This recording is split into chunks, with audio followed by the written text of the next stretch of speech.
ahead and get started. It's good to see so many friends across the state on here. My name is Melissa Weddle. I'm director for ITRR, and today we're doing the research roundup on the Eastern Montana report, trends and insights from 2024. We have moved into doing research roundups once we publish a report to kind of give some key takeaways and overviews and ask any questions.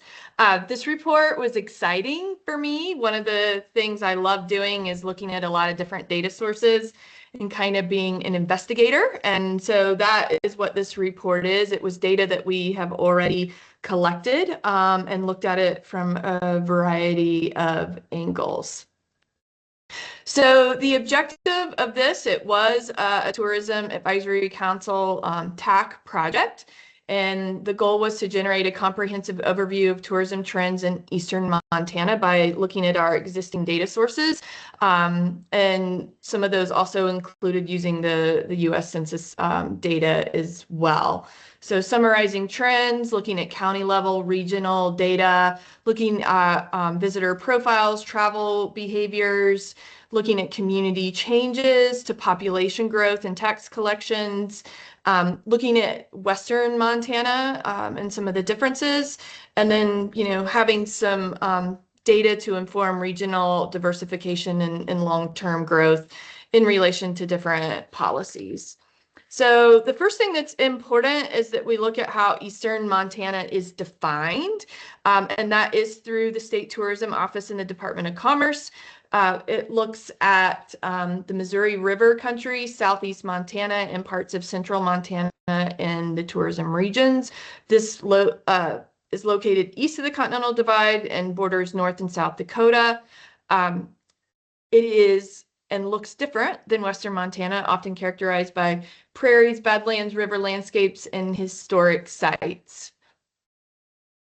Over time, we have seen different Eastern Montana initiatives come out of the state office. And so the Eastern Montana Initiative focuses on 5 designated zones across Eastern Montana. Each zone has distinct attractions and development opportunities. We have also seen more recently looking at different Senate bills, redirecting some lodging facility use tax that supports tourism through the pilot community grant program, and that continues to develop. But these funds generally support infrastructure projects in local communities, marketing and promotion in rural and undervisited areas, and supports, of course, our research institute as well as other historical sites across the state. Also, some other definitions is what rural tourism is: non-urban agriculture or forestry-based areas and undervisited areas, below average hotel occupancy compared to the state. You can go on the Tourism Office website and see a lot of this as well as in our report. And so we have a visual representation that you can see the different counties and initiative zones that are represented. And so for today, I'm just going to pull out some key takeaways that we thought was really interesting. So ITRR produces an annual estimate of the total volume of non-resident travels and travel groups in Montana. We use a variety of information sources, primary and secondary, to create these models. We look at airport deboardings, traffic counts, as well as border crossings. And so as you look at this, you can look at the 2018 non-resident visitors and then the 2023 non-resident visitors. And you can see all of these differences. And generally, we see an increase of about 142 visitors over this time period. What we feel like, especially when thinking about rural and just America, the decline that's happening, I think this is really positive and exciting. It illustrates that there hasn't been, drastic increases in visitation. Travelers are moving around more within the eastern part of the state, and you see a pretty stable visitation pattern. So when we look at non-resident visitors, travel groups were typically couples or solo travelers.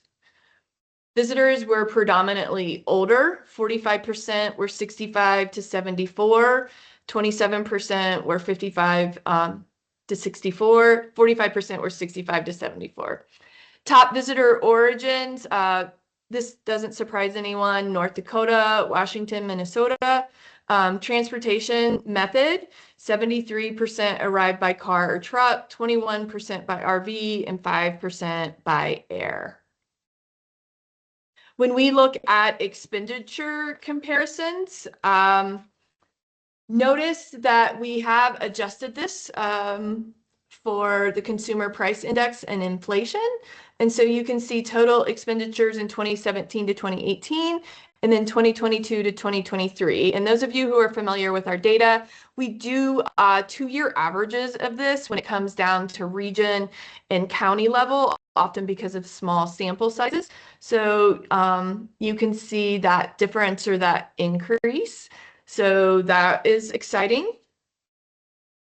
We also saw bed tax collections increase as well. Many of you know, Montana, we are subject to 2 separate taxes totaling 8%.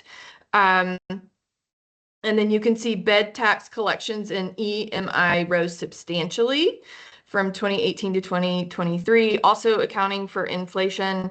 All 5 zones saw an increase in bed tax collection. The growth shows a combination of occupancy rates and average daily room rates have increased over time. We thought this was exciting as well, made in Montana. And so for those of you that don't know, it is a statewide branding and marketing program that promotes products grown, produced, or manufactured in Montana. It connects local businesses with consumers by highlighting Montana-made goods through retail partnerships, events, and promotional campaign. You can see sales of made in Montana products have grown steadily in recent years. I think there's consumer demand for people when they see that made in Montana sticker, knowing that it's something was locally grown or made.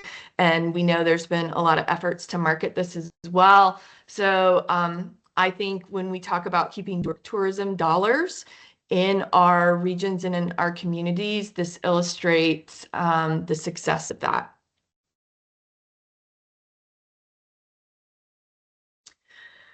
Survey data shows that while non-resident visitors to Eastern Montana often prioritize well-known attractions in the western part, obviously like Yellowstone and Glacier, I feel like those often are what attract visitors to come to Montana. They might drive what I call that park highway, and then they realize all the other opportunities that there are to do. And so remember that we intercept visitors that drive through and then also spend the night. And we often break that down so communities can see what those visitors are doing. But other notable destinations in Eastern Montana, you can see Little Bighorn Battlefield, state parks, Hot Springs, Fort Peck, Pompey's Pillar, Bighorn Canyon National Recreation Area. And then you can see some of the other areas and places that they go. So again, we think this highlights Eastern Montana's unique appeal for travelers seeking less crowded experiences and things that are historically and culturally significant. So ITRR conducts quarterly resident surveys, gauging a variety of topics throughout the year. We, since 1992, have been intercepting residents in Q4 and asking a variety of questions around tourism sentiment. You can see that residents, 79% feel that the benefits of tourism outweigh the negative impacts in Eastern Montana. 71% feel the number of visitors was manageable. 71% have positive feelings towards tourism promotion. And 54% feel their communities are not becoming overcrowded because tourists are there. One of the challenges, of course, with crowding is that we have visitors that often come in a very small, concentrated time, whether that's summer or hunting season, or then again to ski. And so this is an important indicator of how residents feel when those visitors come into their community. We also ask the percentage of respondents that reported agree or strongly agree that my community has the necessary amenities to support tourism. So sometimes when we ask that crowding question, it can be very complicated. We each have different views of what crowding is. When people come from urban settings, they find Montana to not be crowded at all. If you're from Montana and live in Montana and you visit some place that has only a handful of people on a trail, you might consider that crowded. So it's extremely subjective. Also, another question is when we do have a lot of visitors come to the place, we need to ask ourselves, do we have the infrastructure to support that visitation? And so you can kind of see here what community members are saying if they have the necessary amenities. Western Montana, 52% agree or strongly agree that they have those amenities. 79% in Yellowstone Billings do, and 51% do in Eastern Montana. And we hear that from locations that are in rural Eastern Montana that they might have a business or an outfitter business and would love to have more activities or things for families to do. So maybe they spend more nights in that community. So that question kind of gauges that. Also looking at resident trends towards outdoor recreation and tourism. So this local perspective, of course, are important for us to understand potential areas of growth. But the percent of respondents that reported participating in outdoor recreation at least once per week, you can see almost 50% of all EMI zones. Northwest has the highest at 71% and Northeast at 65%. The percent of respondents reporting strongly agree that outdoor recreation is important to their daily life. You can see there that is very strong in Northwest and Northeast zones. And this perspective provides us into some insights thinking about how residents want to develop their communities. It's important that they have the choice in that, but then looking at the things that they do in outdoor rec as well for that quality of life component. Something else that we wanted to look at was census data. Census data is one of my favorite things. And so looking at how populations grew or redistributed, it is true that tourism can often be an on-ramp for in-migration is what we call it. So different people moving to communities. And many rural communities across America are losing population. I have friends in Wyoming. They're really trying to attract young workers and young families to support a lot of their industries. So while we've heard during COVID kind of this in-migration in Montana, it certainly is concentrated in some very specific areas. But I think it's promising that Montana population grew in the eastern part of the state. We know that Western Montana grew. Of course, Gallatin and Flathead counties have grown. And then in general, Montana's population has grown. But if you look at the Eastern Montana Initiative counties, you can see 10% growth between 2010 and 2024, because we have census data, we can look at those longer periods of time, but only about 4% growth through 2018 to 2023. The fastest counties are Carter, Musselshell, and Yellowstone. Population declines in Rosebud and Wellbox. So it is important to kind of gauge those population increases or decreases to support rural economies, school districts, all the things that improve quality of life for residents. So some of our key takeaways, I'm going to read from some of my notes and you can see this as well. Tourism in the EMI region has grown steadily since the launch, delivering some strong economic impacts. Drive-through visitation has increased by 3%.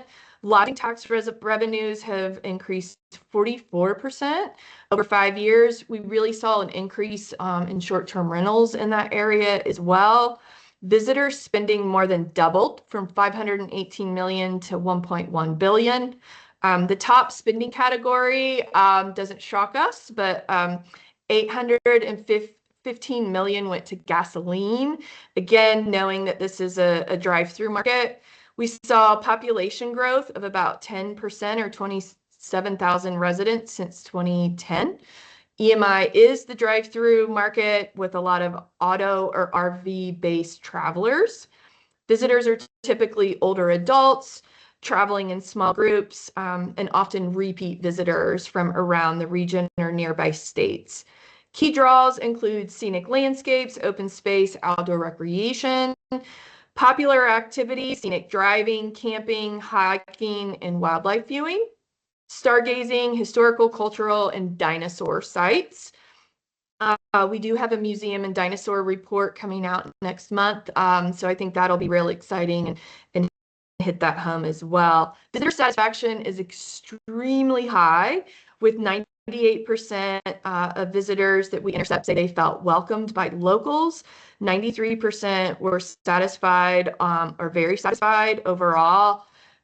And just some little subcategories of that: high satisfaction with history, arts and crafts, cultural experiences, and public lands. So we felt that this report shined a lot into high visitor satisfaction, some of the economic growth. I think it ties nicely into what some of the state initiatives have been and redistributing visitors to the eastern part of the state to share some of that economic love.